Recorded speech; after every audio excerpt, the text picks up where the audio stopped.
June 4th, 1943. Railroad Street, Mexia, Texas. Inside a moving train car, a hand is trembling. It belongs to Unteroffizier Werner Burkhardt. He is gripping a pencil, writing in a secret diary. If his officers found it, he would be thrown into solitary confinement. But he has to write. He has to record the impossible thing he is seeing through the window. The Americans, he writes, must be lying to us. Outside, it is 10 p.m. In Germany, the Reich has been plunged into total darkness since 1940. Blackout curtains, pitch-black streets to hide from bombers. But here, in Texas, the night is on fire. Burkhardt sees electric lights blazing from every farmhouse. He sees illuminated shop windows. He sees street lamps stretching endlessly across the plains. A constellation of electricity flowing like water. Burkhardt is one of 1,850 hardened veterans of Erwin Rommel's legendary Afrika Korps. They have just stepped off the train. But this was not the train they expected. Nazi propaganda told them the Americans were weak, collapsing. They expected cattle cars. They expected chains. Instead, they arrived in Pullman coaches, cushioned velvet seats, dining cars with white tablecloths, sleeping berths with fresh linens. The German soldiers looked at each other in stunned silence. They weren't looking at a military victory. They were looking at the end of their world.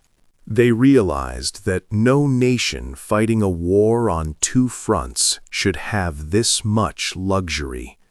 This wasn't just a train ride. It was the beginning of the most brutal psychological dismantling in the history of warfare. The psychological collapse began in the desert. May 13th, 1943, Tunisia. General Jürgen von Arnim, the man who replaced the legendary Rommel, surrenders. He doesn't just surrender a staff car, he surrenders an army. Nearly 275,000 German and Italian troops laid down their arms. These were the Wehrmacht's d'élite, the desert foxes who had terrorized the British all the way to Egypt. Now they were prisoners. Among them was Hauptmann Friedrich Radke. He was a hardened veteran, a holder of the Iron Cross First Class.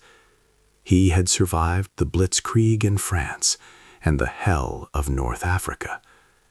But he was about to face something his training never prepared him for. American logistics. Radke and 30,000 other prisoners were herded into makeshift camps near the port of Oran, Algeria. They expected chaos. They expected brutality. Instead, they saw a machine. The U.S. Army processed thousands of men a day with a terrifying, calm precision. Photos taken, identity cards issued, medical exams completed. American officers spoke to them in fluent German, reciting their rights under the Geneva Convention. But the first hammer blow to their ideology wasn't the organization. It was the food. Obergefreiter Hans Müller, a survivor of the 21st Panzer Division, couldn't believe his eyes.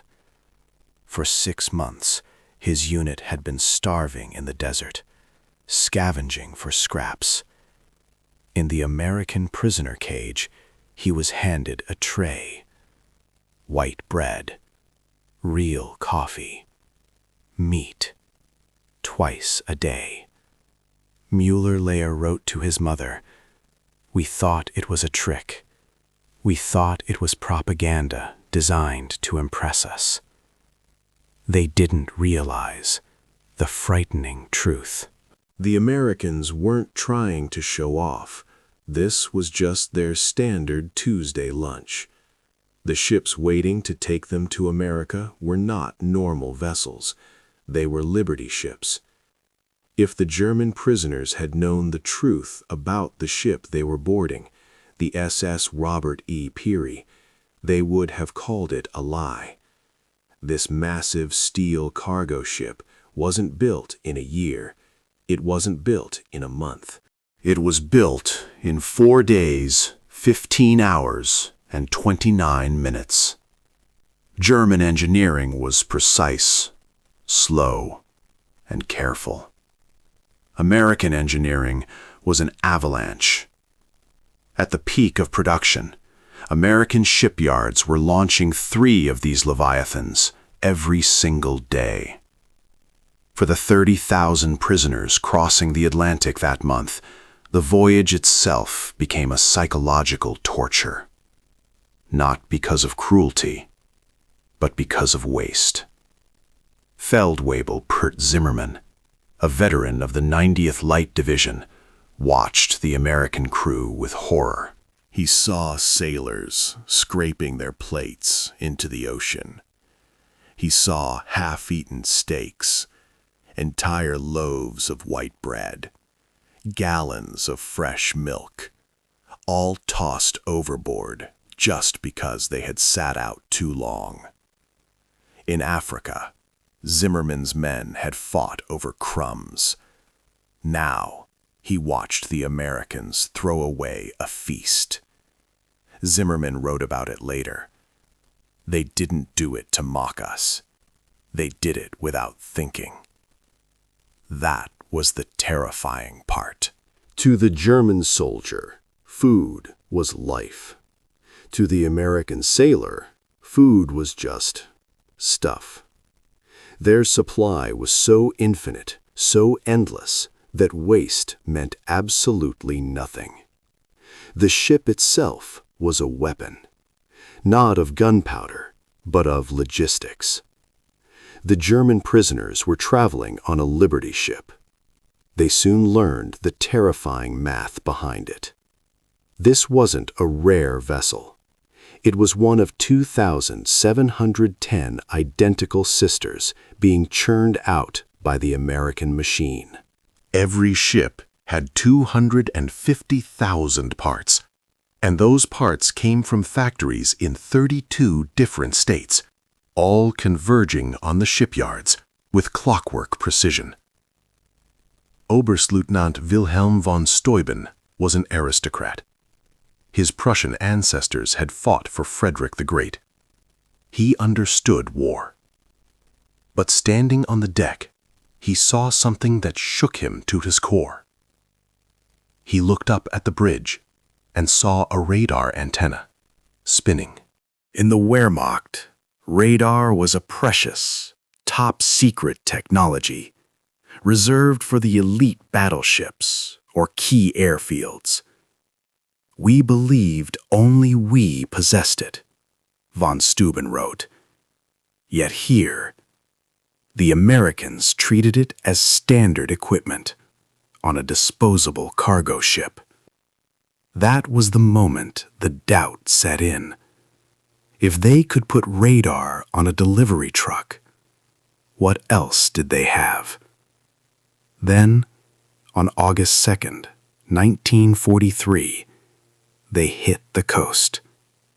Norfolk Naval Base, Virginia. The scale was incomprehensible. The base sprawled over 4,000 acres.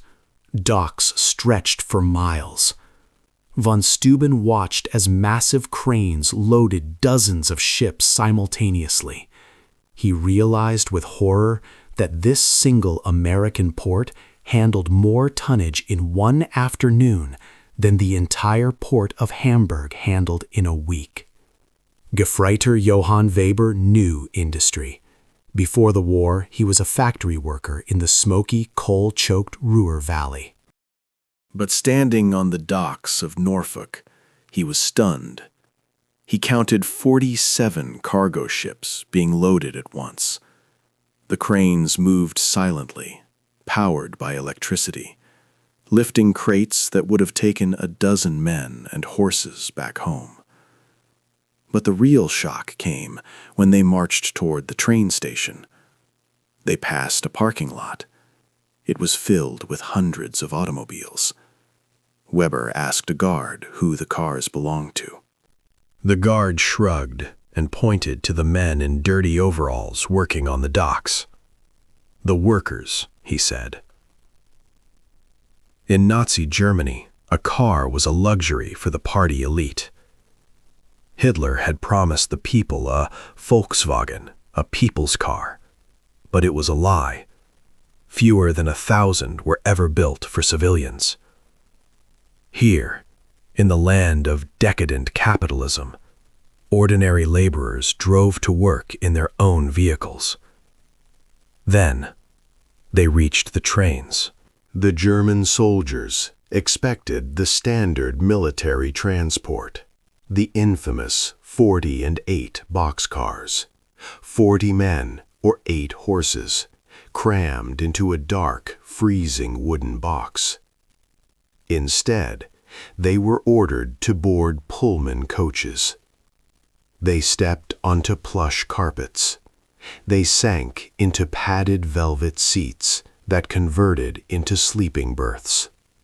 They walked through dining cars set with white tablecloths and real silver cutlery.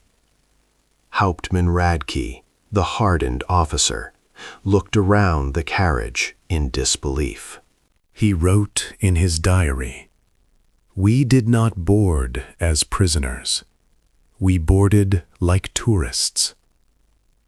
The journey became surreal. An American sergeant walked through the car and apologized. He was sorry, he said, because the air conditioning was acting up. The Germans stared at him.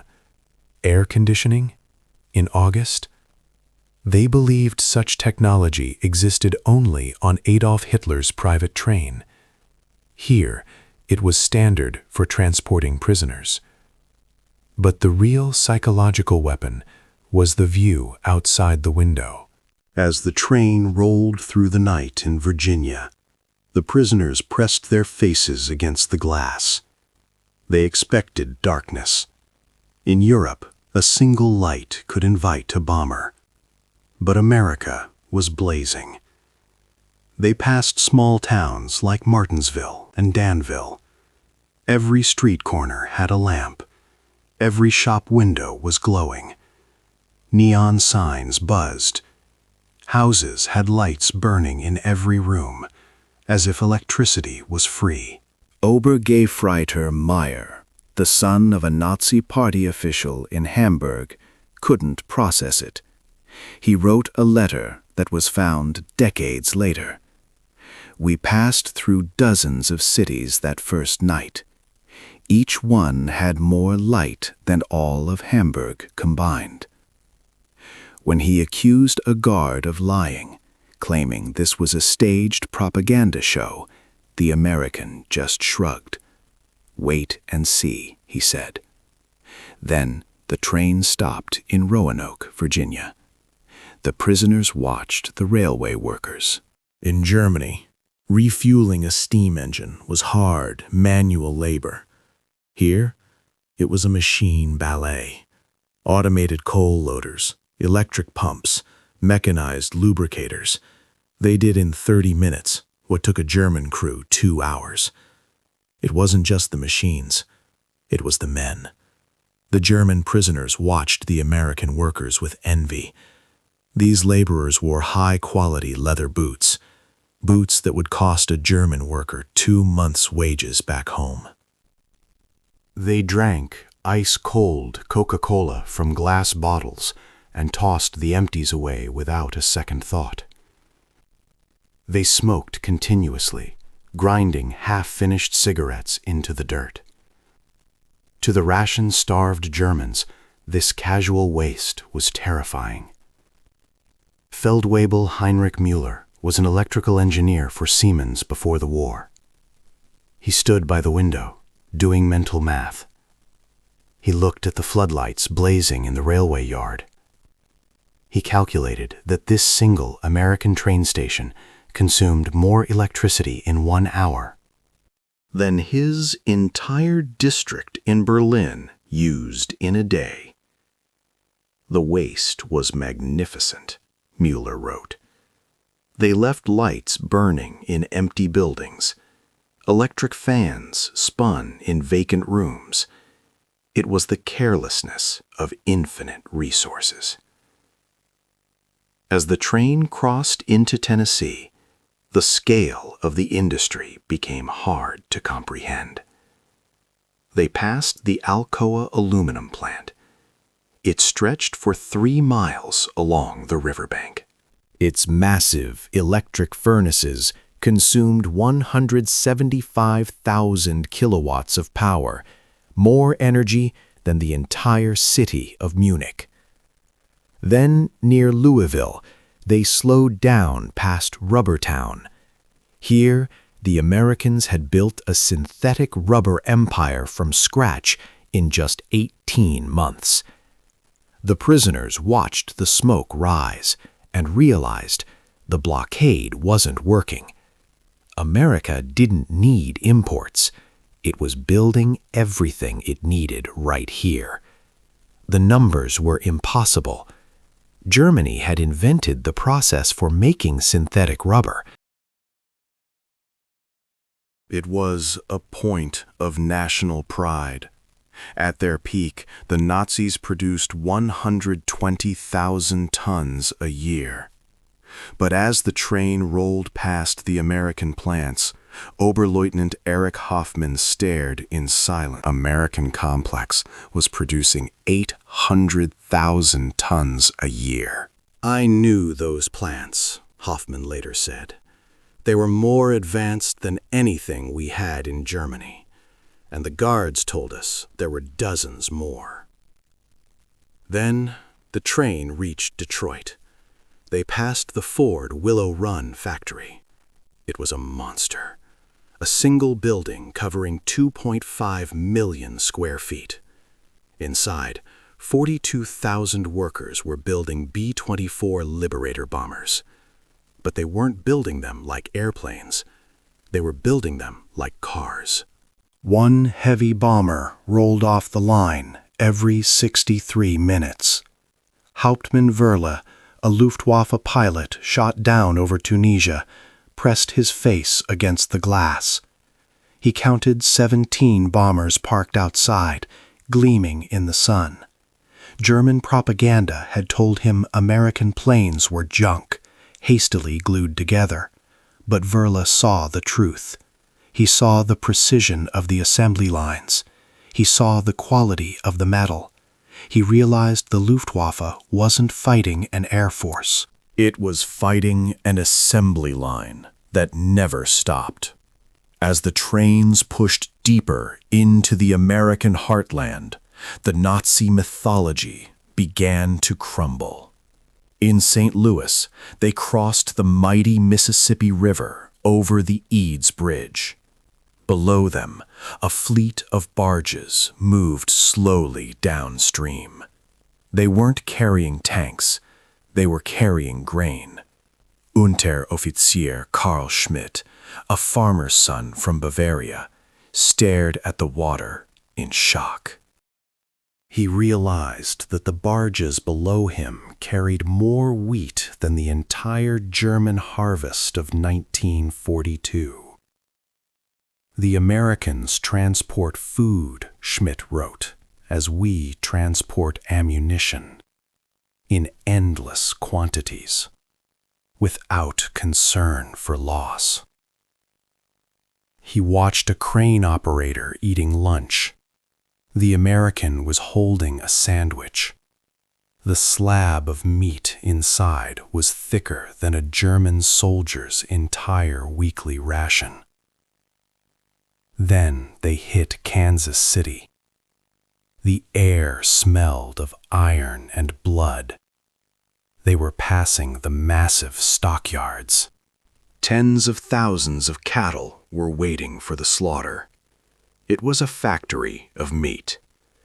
In North Africa, these prisoners had fought for months on 200 grams of meat a week. Here, they watched a guard walk to a food stand and buy hamburgers for 15 cents each. He bought 20 of them. He didn't count his money. He didn't hand over ration coupons.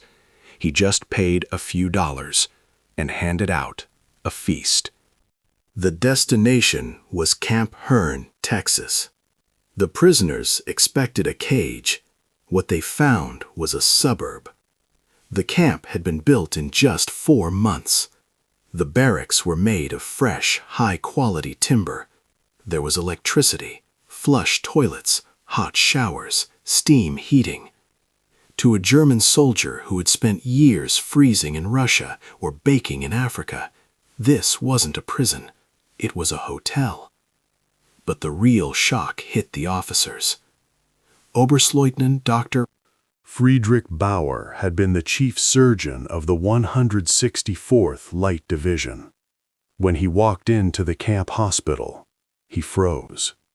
He saw X-ray machines, surgical suites, cabinets overflowing with drugs that had vanished from Germany years ago. They had penicillin, Dr. Bauer later testified. They used this miracle drug freely, even on prisoners with minor cuts. Back home, German soldiers were dying from gangrene because they lacked basic sulfacugs. Here, the enemy was treating captives with the world's most expensive medicine. Then there was the kitchen. Feldwebel Otto Krebs, a former chef from Munich, was assigned to cook duty. He found walk-in refrigerators the size of a house, electric mixers, dishwashers. But the abundance broke his heart. American regulations required them to cook 10% more food than necessary, just to be safe. The leftovers were not saved. They were scrapped. "Today," Krebs wrote, "I threw away more food than my family has seen in 3 years." He stood by the trash can, holding perfectly good loaves of white bread, and he wept as he threw them away. By September 1943, America needed hands.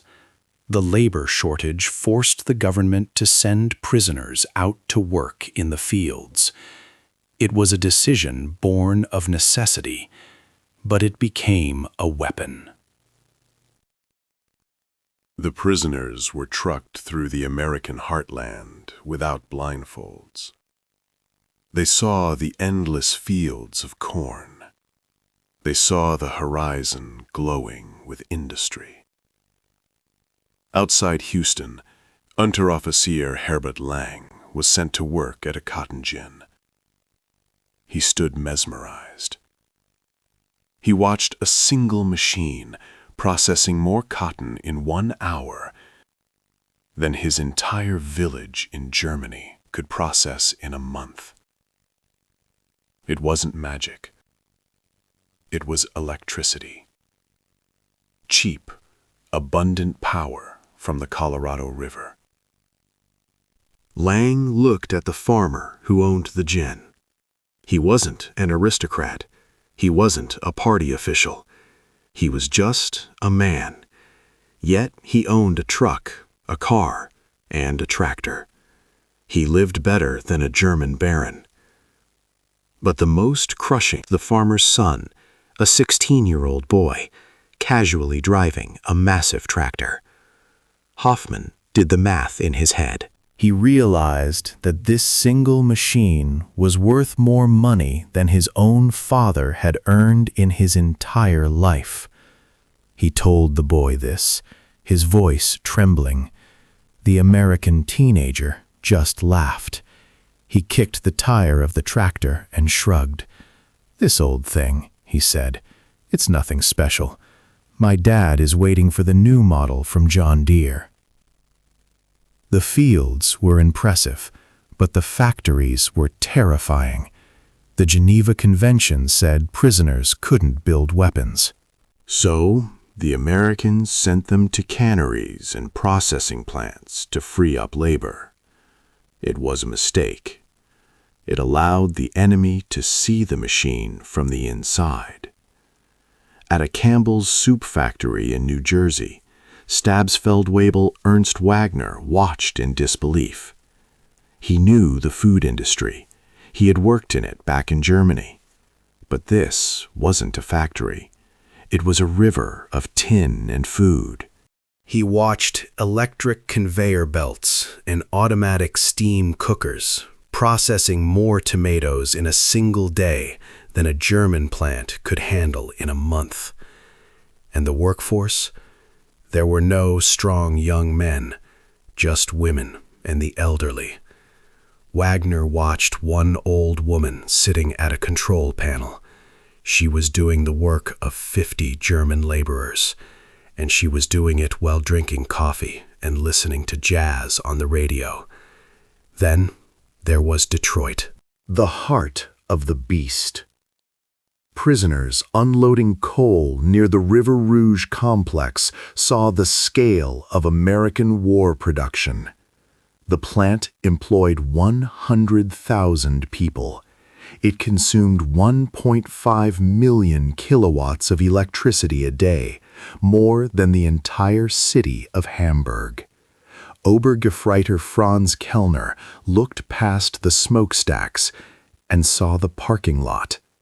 It was an ocean of automobiles, thousands of them. In Germany, Kellner wrote, even our officers rarely owned cars. Here, the factory workers drove to work. When a guard casually mentioned that many American families owned 2 cars, one for work and one for the wife, Kellner laughed bitterly. He assumed the guard was mocking him because such wealth simply couldn't exist. By the winter of 1943, the American intelligence officers noticed a change. They gave it a clinical name, ideological collapse syndrome. The prisoners were breaking, not from torture, but from reality. The Provost Marshal General's office, running a secret re-education program, noted that the most fanatical Nazis in the camps had gone silent. They stopped singing marching songs. They stopped talking about the final victory. They had seen the factories. They knew the math. The camp newspapers, written by the prisoners themselves, began to change tone. Der Ruf, the call, published at Fort Kearny, shifted from nationalist propaganda to quiet questions about democracy. Lieutenant Hermann Gutz, a tank commander from the 10th Panzer Division, wrote a letter home that somehow passed the censors. It was a confession of total disillusionment. We were told America was a mongrel nation, Gutz wrote, weak, divided, controlled by Jews, incapable of fighting. But every day I am here, I see the opposite. This is the most unified, powerful nation on earth. We were told fairy tales by criminals. Then came the final insult. The Italians. After Italy surrendered in September 1943, the Italian prisoners were given a choice: cooperate and live freely. The Germans watched in fury from behind the barbed wire. They saw their former allies, men they considered traitors, walking freely in American towns. They saw them earning money, eating in restaurants, even dating American women. Hauptmann Friedrich Schultz watched this with bitter admiration. The Italians betrayed us, he wrote. yet the Americans treat them better than we treated them as allies. This democracy we were taught to hate appears more honorable than our own system. Then came Christmas, 1943. This was the moment that broke their hearts. American churches and civic groups didn't send hate mail. They sent 500,000 Christmas packages to the men who just months ago were trying to kill their sons. At Camp Hearn, Texas, something extraordinary happened. The local Methodist church choir came to the fence. They didn't sing in English. They sang Christmas carols in German. The women of the town sent homemade cookies. The Boy Scouts delivered handmade cards. Oberleutnant Walter Mueller watched this with tears in his eyes. His own brother had just been killed by American bombs in Hamburg. He expected hatred. Instead, he received charity.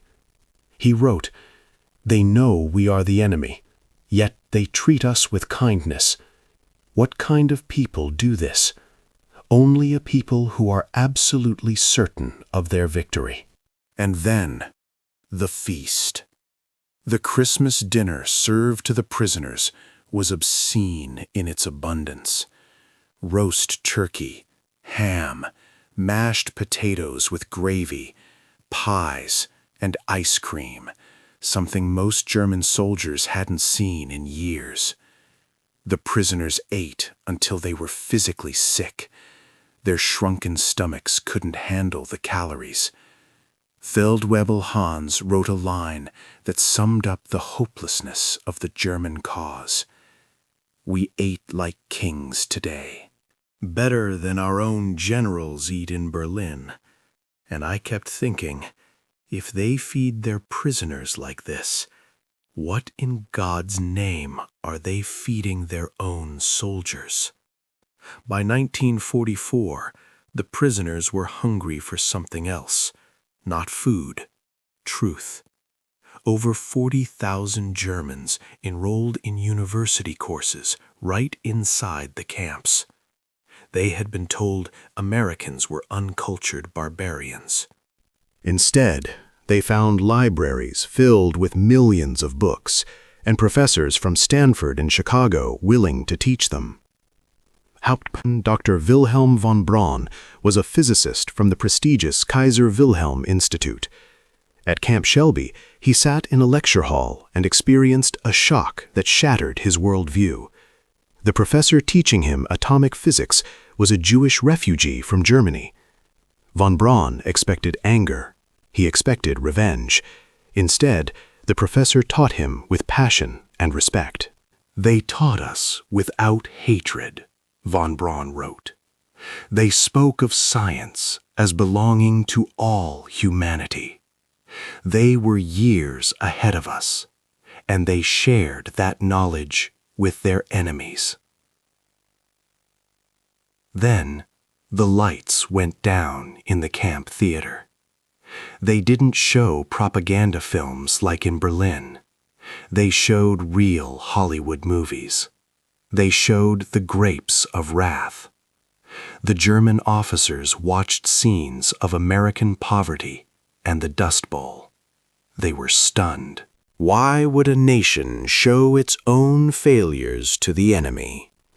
Lieutenant Josef Kramer realized the answer. "They hide nothing," Kramer wrote in his diary. "They show their problems, their failures." In Germany, such criticism would mean a death sentence. Here, it is considered patriotic. That honesty makes them stronger than we ever were. Spring 1944. The American industrial machine hit its peak velocity. In New Orleans, at the Higgins Boat Factory, German prisoners were put to work unloading steel. They didn't know it, but they were handling the raw materials for their own defeat. These were the landing craft for D-Day. Stabsfeldwebel Kurt Zimmermann watched the assembly line in shock. He saw 700 boats rolling out every single month. But it was the workforce that stunned him. He saw women welding hulls. He saw African Americans operating complex machinery. He saw teenagers running drill presses. Nazi ideology said this was impossible, that a mongrel democracy couldn't organize a workforce. Production never stopped, Zimmermann wrote. 3 shifts, 24 hours a day, 7 days a week. Then there was the steel. At Republic Steel in Ohio, the blast furnaces roared day and night, churning out 10,000 tons of steel every 24 hours. Obergefreiter Paul Hartmann was a steel worker by trade. Before the war, he had worked for Krupp, the legendary German arms manufacturer in the Ruhr Valley. He thought he knew what a factory looked like. He was wrong. This single American plant produced more steel than the entire Ruhr Valley at its peak, Hartmann admitted. He watched the casual way the Americans worked. They spilled molten metal. They scrapped imperfect ingots. They wasted more steel in spillage, Hartmann wrote, than we could produce in a week. Their workers complained about overtime pay, while producing quantities we couldn't match with slave labor and a gun to our heads. Summer 1944. The harvest. If the factories broke their minds, the fields broke their spirits. In Kansas, the wheat fields stretched so far they looked like an ocean of gold. German prisoners watched combine harvesters moving across the land like battleships. A single machine harvested 100 acres a day. Unteroffizier Franz Weber was a farmer from East Prussia. He knew agriculture. He looked at the American machinery and wrote down a terrifying realization. One American farmer with a machine, Weber wrote, does the work of 100 German farmers.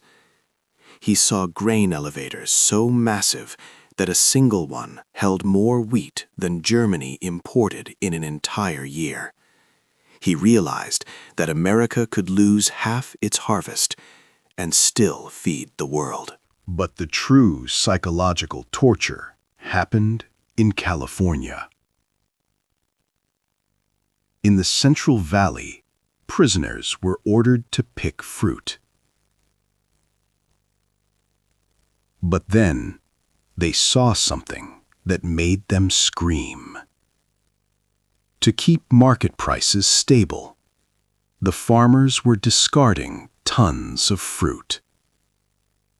Mountains of oranges.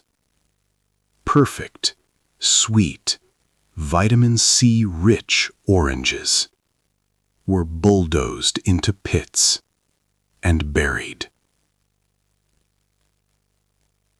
Gefreiter Otto Schultz watched the bulldozers crush the fruit. Back in Germany, children were starving. His own family hadn't seen an orange in years. We begged the guards, Schultz wrote. We begged to send the fruit to our families. We begged to eat it ourselves. But the answer was no. The fruit was buried. It wasn't cruelty, it was economics. To the Americans, food was so abundant it had to be destroyed just to keep the price up. That was a power greater than any tank. June 6, 1944, D-Day. When the newsreels reached the prison camps in Texas and Oklahoma, silence fell over the barracks. The German officers watched the flickering screens in horror. They didn't just see soldiers storming a beach. They saw the math of their own destruction. 6,000 ships, 11,000 aircraft, artificial harbors built in England and towed across the Channel. A supply chain delivering 15,000 tons of supplies onto the beachheads every single day. Oberst Friedrich von Steuben watched the footage and realized the war was over. Not because of bravery, but because of logistics. "We knew then that everything was lost," he wrote. "We had challenged the world's greatest industrial power with fairy tales. We sent horses against their trucks. We sent rifles against their machine guns. We pitted our courage against their unlimited resources." But the Americans had another weapon, one that confused the Nazis even more than the tanks: humanity. Gefreiter Hans Müller was a prisoner at Camp Shelby. One morning, he was summoned to the camp commander's office.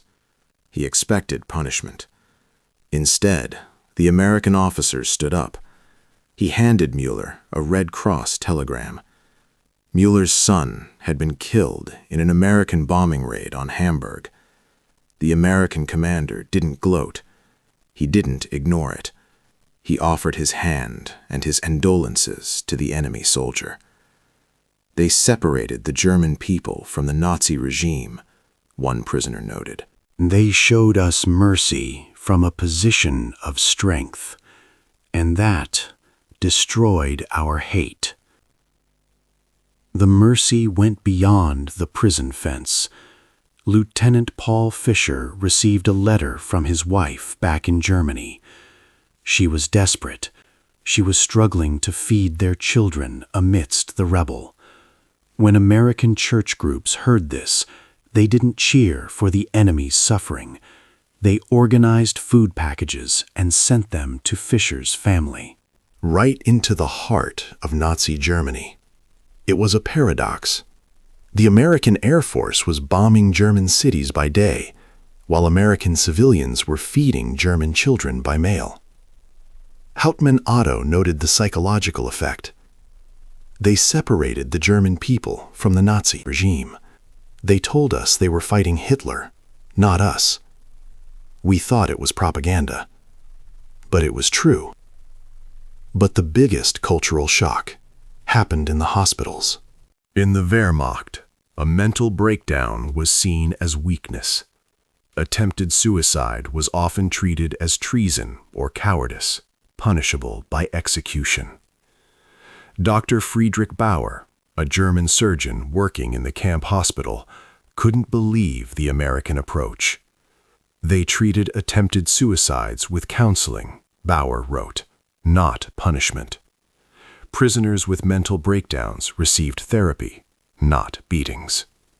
The German doctors worked side by side with American staff, using advanced equipment they had only dreamed of. They realized that this humanity wasn't a sign of weakness. It was the ultimate display of confidence. The Americans were so strong, they could afford to be kind. By March 1945, the transformation was complete. The secret re-education program wasn't a secret anymore. It was a revolution. Over 25,000 prisoners volunteered for democracy courses. Hardened Wehrmacht officers who had sworn blood oaths to Hitler were now sitting in classrooms, writing essays on the U.S. Constitution and free markets.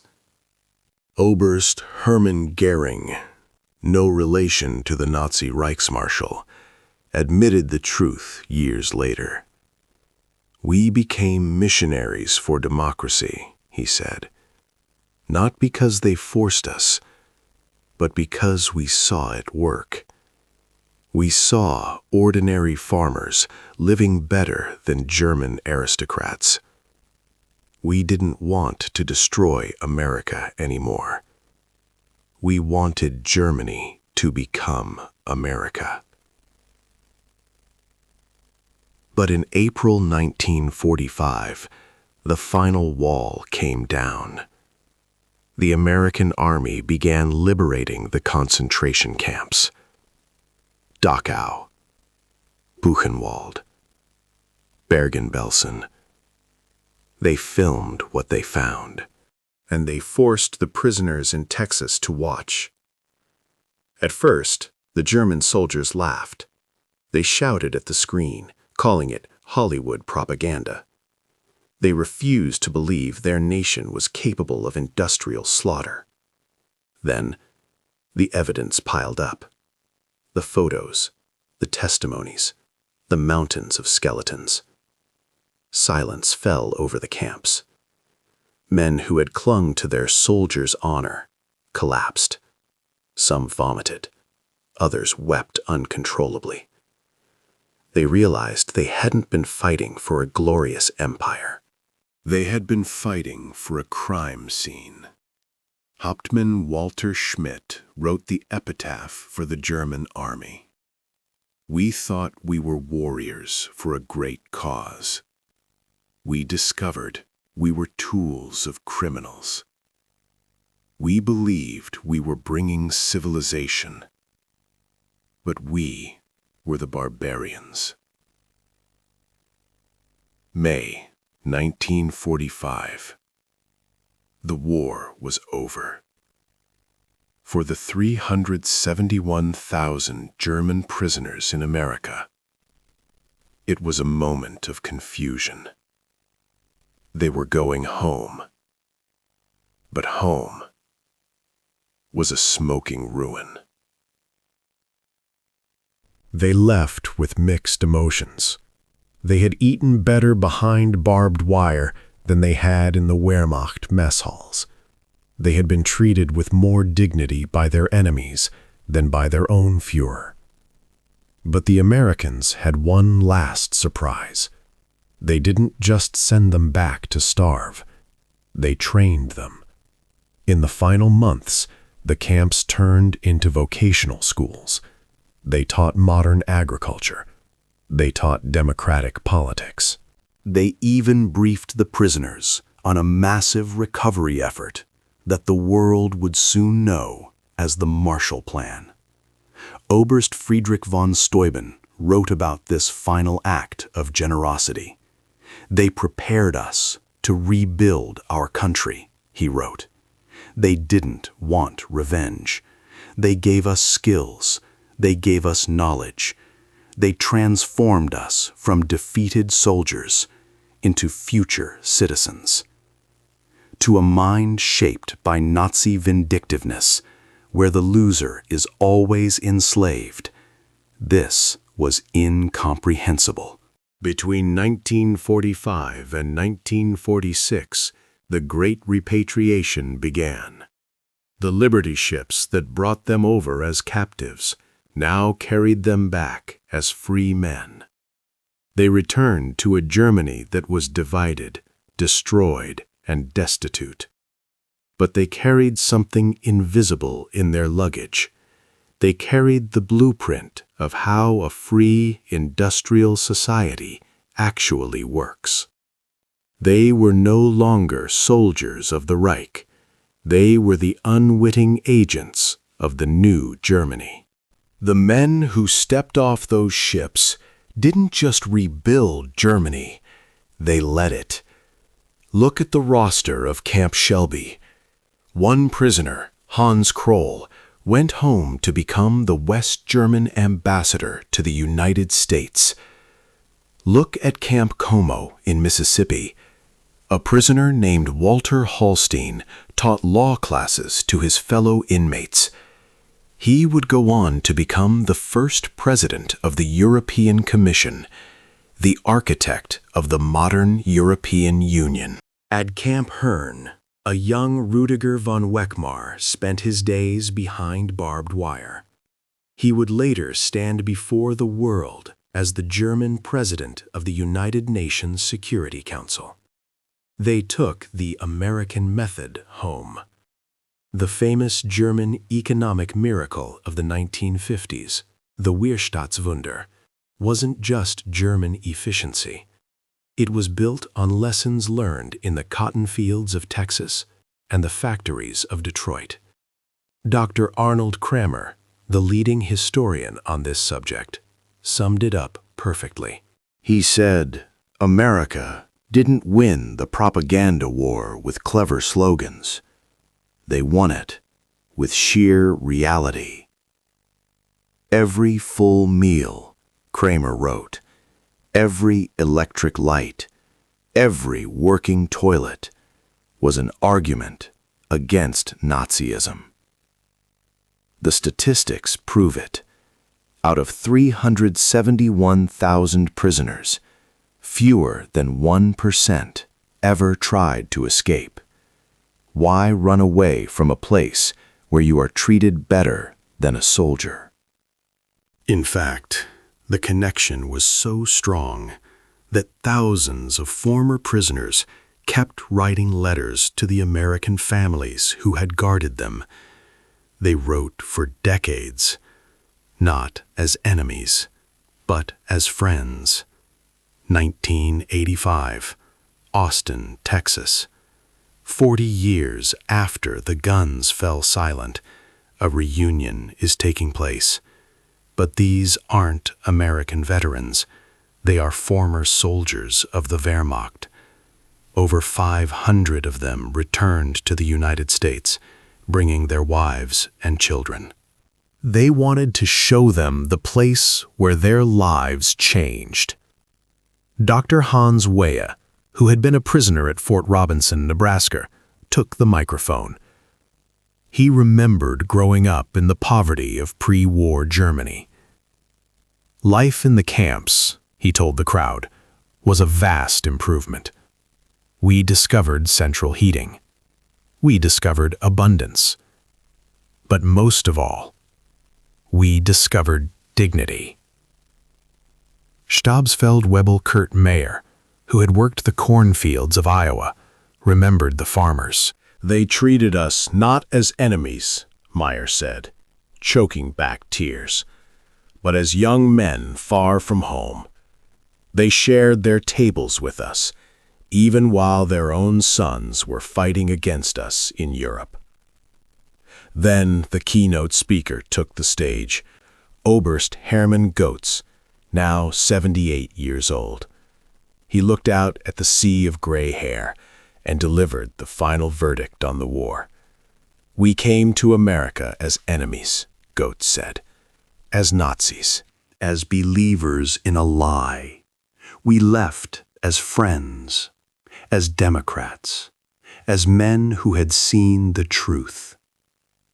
He paused. "America showed us that true strength does not come from conquest. It comes from production. It comes from freedom." When he finished, the auditorium erupted. Americans and Germans stood together, applauding the strange miracle that had happened in the Texas plains. Consider the scale of what happened. It wasn't just a few camps. There were over 500 prison camps spread across 45 states, from the forests of Maine to the deserts of Arizona. They built entire cities for prisoners in 90 days. The numbers tell the story of a conquest, not of land, but of minds. At its peak in May 1945, there were 371,683 German soldiers held on American soil. They didn't just sit in cells. They worked. They provided 14 million man-days of labor, harvesting the food that fed the Allied armies. Their work was valued at $230 million. But the most shocking statistic is the escape rate. In World War II, it was a soldier's duty to escape. Yet out of nearly 400,000 men, only 2,222 ever tried to run. That is less than 1%. And of those who did run, 0 successful permanent escapes. Most were caught within 24 hours, usually hungry and tired of hiding in a strange land. Why run away from a prison that feeds you better than your own army? But here is the ultimate proof of victory. After the war, 5,000 former prisoners applied for visas. They didn't want to just visit America. They wanted to become Americans. They immigrated, bringing their families to the land that had once held them captive. Surveys taken in 1945 showed the death of Nazism. 74% of prisoners said their time in the camps had positively changed their worldview. Less than 10% still held on to Nazi beliefs. They hadn't been brainwashed, they had been exposed to the truth. And the truth set them free. They arrived believing in the master race. They left believing in the assembly line. The trains that brought them to Texas in 1943 carried the warriors of the Third Reich. The ships that took them home in 1946 carried the architects of democracy. They had seen the future, and it worked. This story reveals a profound truth about World War II. We focus on the battles, Normandy, the Bulge, Berlin. But America's greatest victory wasn't won with a gun. It was won with a hamburger. It was won with an electric light switch. The most powerful weapon in the American arsenal wasn't the atomic bomb. It was the overwhelming evidence that a free society creates abundance, while tyranny creates starvation. These men returned to Germany not as defeated enemies, but as witnesses. The famous economic miracle that rebuilt West Germany in the 1950s wasn't a magic trick. It was built on the lessons learned in American prison camps. They arrived expecting a weak, divided nation. They found an industrial colossus that treated them with humanity. In the end, that was America's secret weapon. It wasn't just the ability to build more tanks than anyone else in history. It was the capacity to turn enemies into friends through the simple power of example. The German prisoners were stunned by American industry, but more importantly, they were changed by it. And in that change lay the foundation for a better world.